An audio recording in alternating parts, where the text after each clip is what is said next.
The wind howled through the dense forest, carrying with it the biting cold of a relentless winter.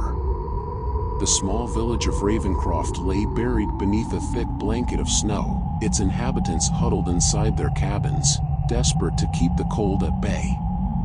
Among them was Elias, a hunter whose once strong hands now trembled with the weight of his own despair. The game had been scarce this winter, scarcer than ever before. Weeks had passed without a single catch, and the villagers' food stores were dwindling. Children's cries for food echoed in Elias's mind as he trudged through the snow, his breath forming icy clouds in the frigid air. His hunting party had dwindled, too. Many of his companions had either succumbed to the cold or simply vanished, their fates unknown. Desperation gnawed at Elias's heart as he ventured deeper into the wilderness. The stories his grandmother had told him as a child lingered in the back of his mind, stories of the Wendigo, the spirit of insatiable hunger that prowled the forests in search of those driven to madness by starvation. He had always dismissed them as mere tales meant to frighten children into obedience. But now, as hunger clawed at his insides and the cold threatened to steal the last of his strength, those tales seemed all too real. Elias stumbled upon a clearing, his eyes widening at the sight before him. There, half buried in the snow, was the lifeless body of one of his fellow hunters. The man's face was twisted in a grimace of agony, his eyes frozen open in a final expression of terror. Elias fell to his knees beside the body, his mind a whirlwind of conflicting emotions.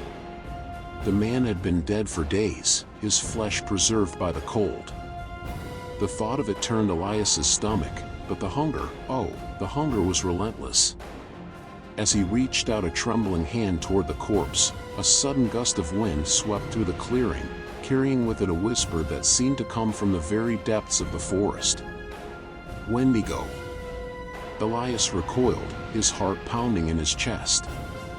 He had heard the stories, how those who consumed the flesh of their own kind would be cursed to become the Wendigo themselves, their souls devoured by the spirit of insatiable hunger.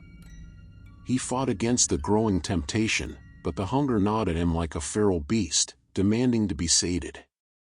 He knew he should turn back, return to the village empty-handed, and face the scorn of those who relied on him. But the thought of their accusing eyes, of the children's empty bellies, pushed him to the brink. With a trembling hand, Elias took the knife from his belt, its blade gleaming coldly in the pale light. He hesitated for only a moment before plunging it into the dead flesh. The first bite was like fire in his veins. A warmth spread through Elias's body, driving away the cold that had plagued him for weeks. But with that warmth came something else, an insidious, creeping sensation that burrowed deep into his soul. The wind howled louder, the trees creaking as if in protest. The whispering voices grew louder, no longer just a distant murmur but a cacophony of hunger and madness. Elias staggered to his feet, dropping the knife as he clutched at his chest.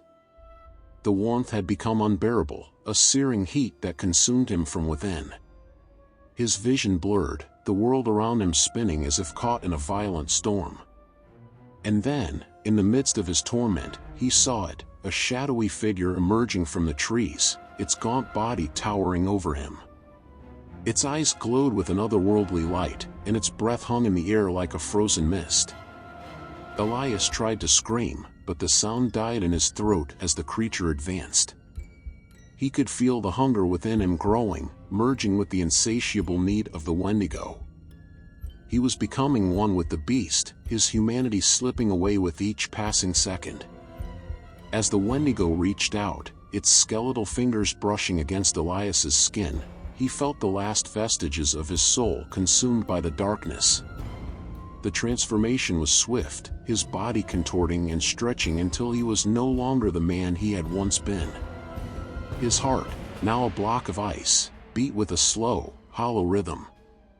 His eyes glowed with the same eerie light as the creature before him, and his hunger, his hunger, was endless. The Wendigo had claimed another victim. And so, Elias, once a man, now a monster, stalked the forests, forever cursed to wander in search of flesh to sate his unending hunger. The villagers of Ravencroft would speak of him in hushed tones, warning their children of the dangers that lurked in the cold, dark woods. But even they could not fathom the true horror that had taken hold of their world. For the Wendigo was not just a beast of the wild, it was the embodiment of the darkest depths of the human soul, the hunger that could never be satisfied, the greed that could never be quenched. And it would never, ever stop. Don't forget to like and subscribe my channel.